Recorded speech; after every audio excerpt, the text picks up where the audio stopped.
l'idée c'est qu'on vienne, qu'on ne soit pas déçu par la séance, puisque déçu du type ah je voulais qu'on parle de ça, qu'on n'en a pas parlé, bah, là si, de toute façon c'est vous qui allez faire le programme, donc si vous êtes déçu c'est parce que vous n'avez pas voulu qu'on parle du sujet qui vous intéressait.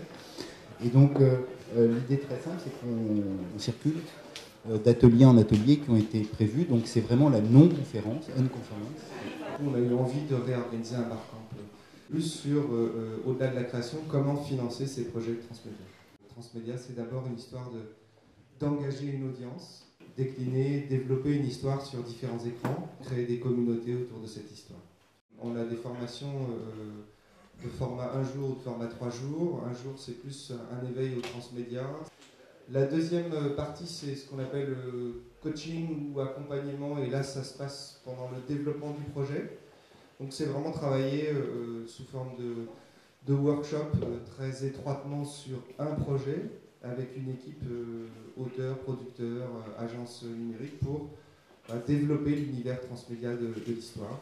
La troisième chose, c'est le projet est diffusé et là on fait appel au réseau et aux technologies Orange pour fournir des outils pour les diffuseurs et les producteurs pour faciliter cette diffusion.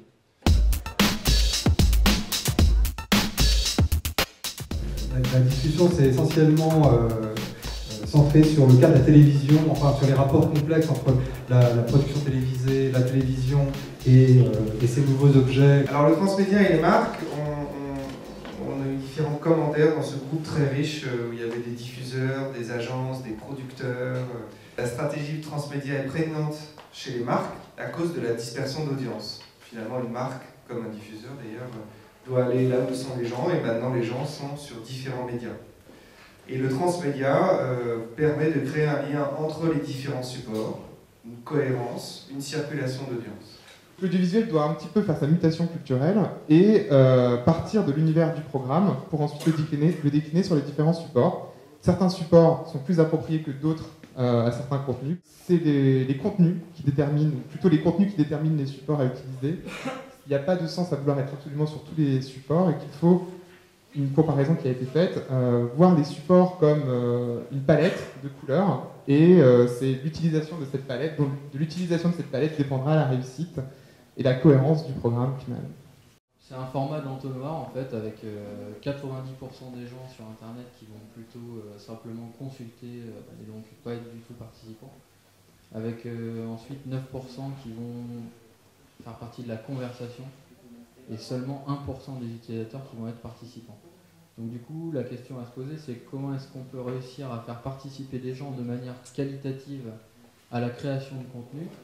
Est-ce qu'on peut vraiment demander à l'internaute lambda quelque chose de créatif, d'intéressant et de pertinent? La liaison entre le jeu, le documentaire, le jeu, les émissions de télé, le jeu, les projets de long métrage, c'est quelque chose qui existe déjà, qui est déjà existant, dans lequel il y a des expérimentations qui ont été faites, dans lequel il y a un modèle économique.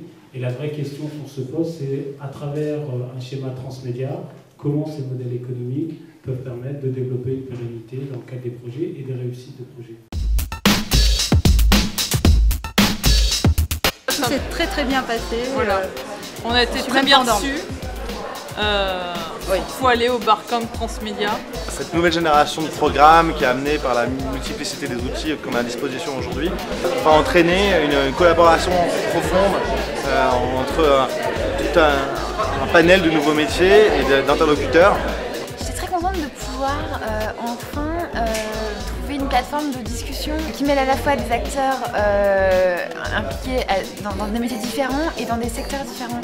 Aujourd'hui, il n'y a pas vraiment de lieu de discussion où on peut se parler même entre concurrents de façon assez détendue autour d'un sujet.